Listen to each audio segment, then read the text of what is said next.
mise en œuvre de la nouvelle classification de la métallurgie au sein de Renault Trucks. Ce nouveau système classera les emplois et non les salariés, sera commun à toutes les entreprises de la branche professionnelle et permettra d'analyser, de classer et de hiérarchiser les emplois les uns par rapport aux autres. Il sera fonctionnel chez Renault Trucks à partir du 1er janvier 2024. La classification vise à ordonner les emplois de manière hiérarchisée selon une méthode déterminée paritairement, afin de garantir l'objectivité de la démarche. Chaque emploi est décrit puis classé au regard de la réalité de cet emploi. L'évaluation de l'emploi tenu est réalisée sur la base de critères classants applicables à tous les emplois, quel que soit leur intitulé et la nature du travail effectué. Le classement est ainsi réalisé sur une échelle unique commune à l'ensemble des emplois. Il faut bien prendre en compte que la classification n'est pas un système d'évaluation individuelle de la performance du salarié ou de sa manière de travailler. C'est le classement de l'emploi tenu et non du salarié. Un seul référentiel pour tous les emplois qu'ils soient mensuels ou cadres. Pas de grille de correspondance ou transposition entre le système actuel et le futur système, ce qui fait que vous perdez votre position avec votre coefficient actuel. Il n'y aura pas d'emploi avec des repères de branche. Il y aura maintenant plus que 18 salaires minimaux conventionnels, contre 32 actuellement. Il n'y aura plus de filière ouvrier, ATAM, administratif technicien. Il restera juste la notion de cadre et non-cadre. Le statut cadre sera fixé à partir de 37 points, correspondant à la classe 11 du groupe F. Des fiches emploi seront créées.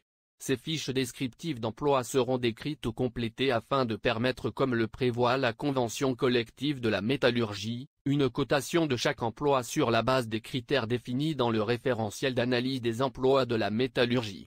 Les informations contenues dans la fiche emploi seront l'intitulé de l'emploi, la mission principale, la description des activités significatives et responsabilités, et les connaissances professionnelles spécifiques. Cette fiche descriptive de l'emploi sera rédigée obligatoirement en français. Le référentiel paritaire d'analyse des emplois permet la cotation de l'emploi avec 6 critères classants et 10 degrés d'exigence. Voici le tableau de cotation de l'emploi.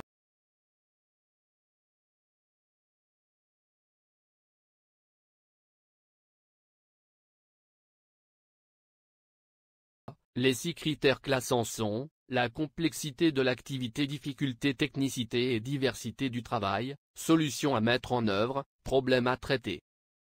Les connaissances, savoir et savoir-faire requis dans l'emploi, acquis par la formation initiale continue ou l'expérience.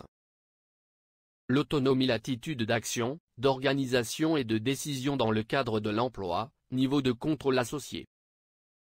La contribution, effet et influence des actions et décisions sur les activités, l'organisation et son environnement.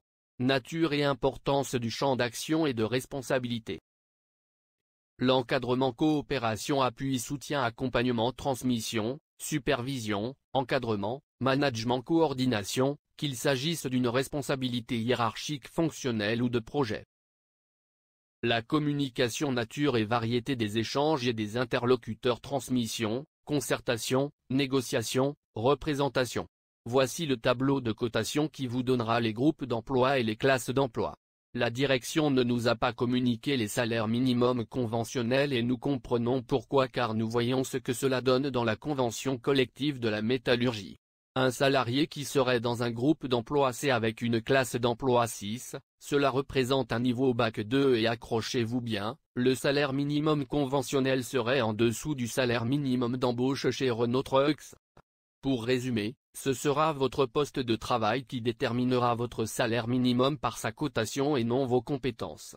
Sud Solidaire Renault Trucks est complètement contre ce système de cotation et ne comprend même pas comment les syndicats CFDT, FO, CFE-CGC, ont pu signer un accord pour sa mise en place.